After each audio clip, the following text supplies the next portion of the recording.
The FBI is now officially designating the truck attack in New Orleans that killed 14 people an act of terror. And more details are emerging about the Tesla Cybertruck that exploded in front of a Trump hotel in Las Vegas. NDT's Chris Spears reports. The Deputy Assistant Director at the FBI's Counterterrorism Division, Christopher Raya, this morning put a clear label on yesterday's tragedy that shook New Orleans. First and foremost, let me be very clear about this point. This was an act of terrorism. It was premeditated and an evil act. And tips come pouring in from law enforcement, first responders, and the public. We have been aggressively running down these tips and information. As you all know, that takes time, and we will continue to do so until every lead has been followed through on. The FBI believes the suspect Shamsuddin Jabbar acted alone and says authorities are in the very early stages of this investigation.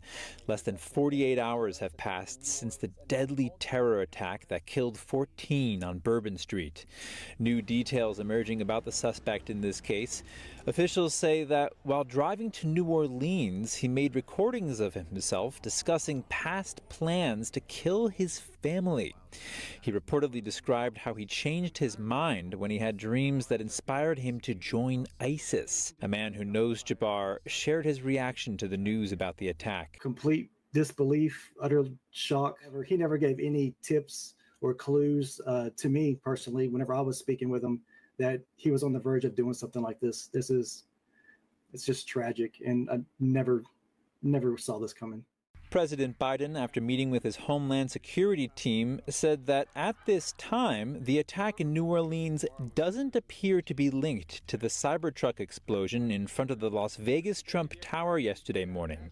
As of now, we have no information that anyone else is involved in the attack. They've established that the attacker was the same person who planted the explosives in those ice coolers in two nearby locations in the French Quarter just a few hours before he rammed into the crowd. Officials say the man found dead in the truck shot himself in the head before the explosion. They say he likely intended to cause damage. That damage was limited by the steel sides of the truck, which absorbed the brunt of the blast. Investigators haven't confirmed the identity of the man, but say the IDs and tattoos on his body give a strong indication he is 37-year-old Matthew Livelsberger. Livelsberger is a highly decorated Green Beret Army soldier. Officials say he was on approved leave when he died. Chris Spears, NTD News. The FBI has now created a page where the public can report information about the Bourbon Street suspect. The site also links to all the information provided by the FBI about the attack. And now, one day before the new Congress comes into session, lawmakers are reacting to the terrorist attack in New Orleans. Our Washington correspondent Luis Martinez has more.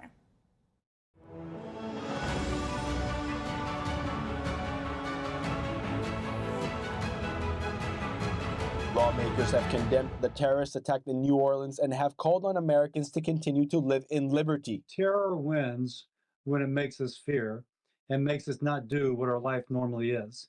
That's when the terrorists win. That's the whole point of terror.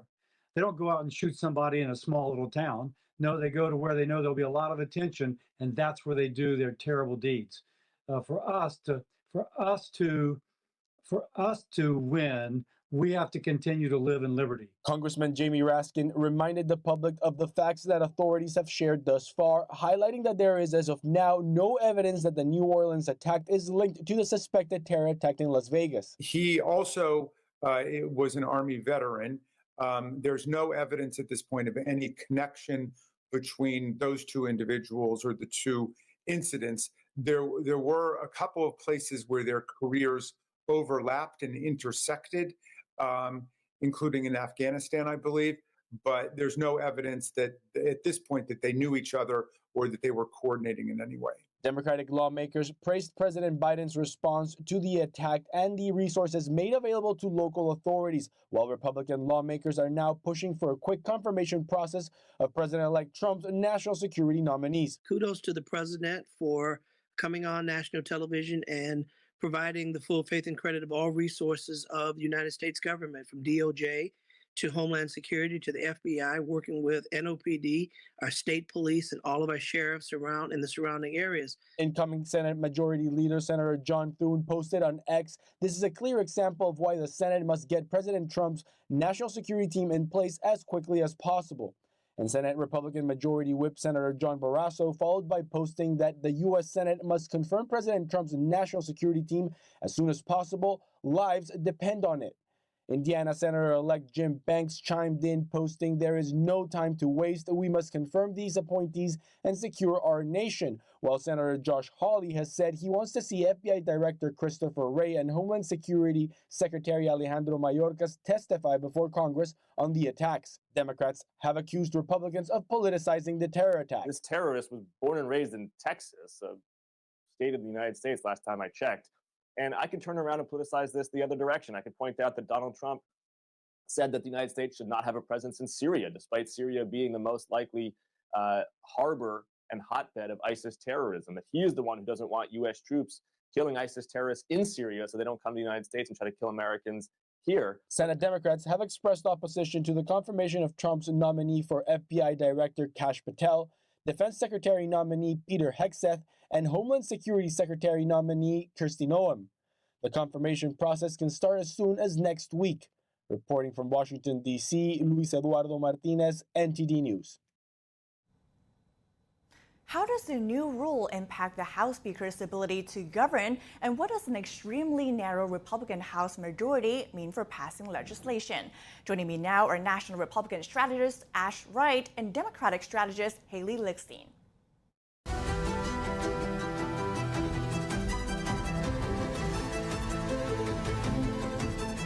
Haley and Ash, thank you so much for joining us. Thank you. So the rules package for the new Congress unveiled this week raises the threshold to introduce a so-called motion to vacate. So in the past, any single House member could introduce such a motion, but now 8 others have to co-sponsor, and all 9 of them need to be in the majority party, which means that only Republicans can force a vote on it. So first of all, Ash, do you think this new rule will help Republicans govern more effectively? And Haley, how do you think it would foster bipartisanship, or it would only increase the divide?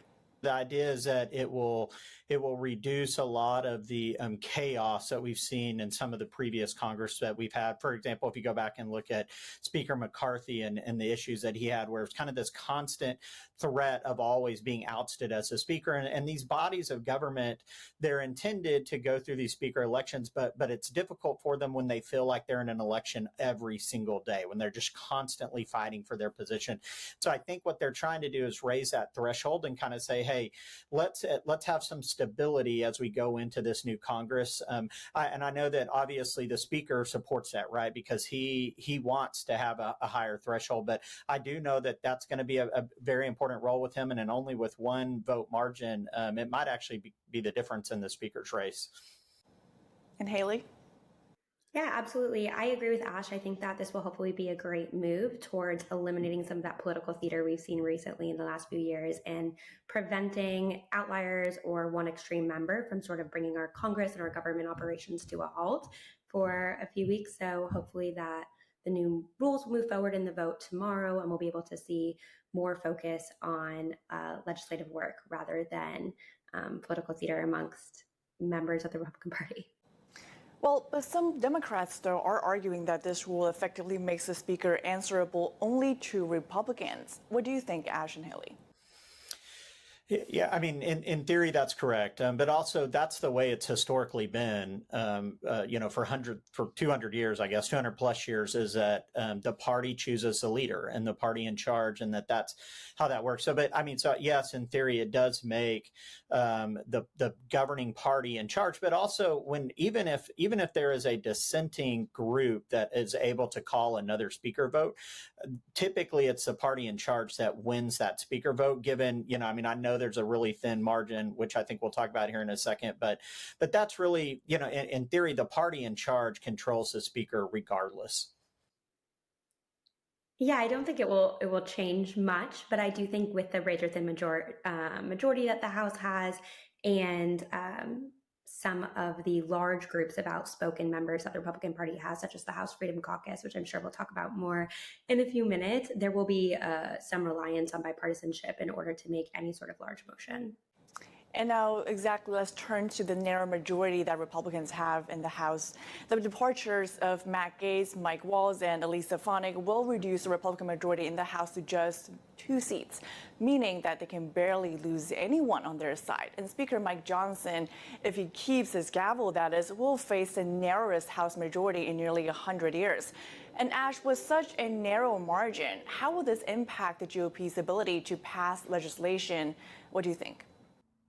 Yeah, I do think it's going to be really tough to pass any legislation. I think we're seeing that. We have seen that with Speaker Johnson. He has a hard time controlling some of the Freedom Caucus members in Congress. What'll be interesting in this is that he essentially only has 1 vote to give away. And it looks like that's going to be Massey out of Kentucky. Beyond that, if there are any other Freedom Caucus members, the ones to watch kind of start with Chip Roy, who have not said necessarily they're not voting for Johnson, but haven't committed to voting for Johnson. I think that's a problem for him. There are kind of certain ways that you can kind of do the math and whether they vote present or don't vote for another candidate, et cetera, and how that changes the majority. But what's interesting here is that Democrats are solidly behind their candidate. And so Republicans only have about 1. That's also interesting in this particular race is the backdrop of needing to certify the election, the presidential election on January 6th. I could be wrong, but I think ultimately that will trump any sort of internal GOP politics, and we'll see Speaker Johnson be reelected. And Haley, what do you think? Do you think this narrow majority will lead to more gridlock, or will the House need to focus more on potentially bipartisan issues to ensure progress? Yeah, I personally believe we'll see a lot of gridlock, and that this speakership election tomorrow will be our first look into how much this narrow majority will be able to accomplish during their majority in this congressional session. Looking at the 14 members of the Republican Party who have said they are committed to voting for Johnson as of this morning, that fracture will prevent the Republican Party from being able to move a lot forward during their legislative majority this congressional session. So really paying attention to tomorrow as the first look into how they'll be able to operate in this new Congress. Well, a lot to look out for tomorrow then when Congress comes back. And lastly, in light of the recent terrorist attacks in New Orleans and potential one in Las Vegas, Ash, what can the next administration do to enhance security and safety for everyday Americans? And Haley, what initiatives should be prioritized? Yeah, what happened in New Orleans was a tragedy, and my heart goes out to the family and members of that community. I think this is yet again another example of violence in this country and need to address the mental health issues and needs of members of this country in an affordable and accessible way. So hopefully we'll see Congress begin to move forward on that. I don't know how many more constituents we need to watch die across the country to recognize that it's a dire need. Yeah, I think that's exactly right. I think there has to be some sort of bipartisan legislation that allows the government, the FBI, these sheriff and state police forces to be able to track this much greater. I know that the one in Las Vegas and in New Orleans, what's interesting is the one in Las Vegas was actually a member of the U.S. military, and so I'm assuming thus not on a lot of radars. But with the way that we are tracking technology, we're looking at kid safety acts. I mean, there is and has to be an ability for us to track and keep Americans safe. That has to be our number one priority going forward. And I would hope as a Republican, a conservative Republican, that there would be a lot of bipartisan movement and action on this issue because whether it's blue states or red states, it's just there. We just simply have to do better with it. Democratic strategist Haley Lichtenstein and National Republican strategist Ash Wright, thank you so much for joining us. Thanks for having me. Thank you. Thank you for watching the Capitol Report. If you want to see our full broadcast, check us out at epochtv.com.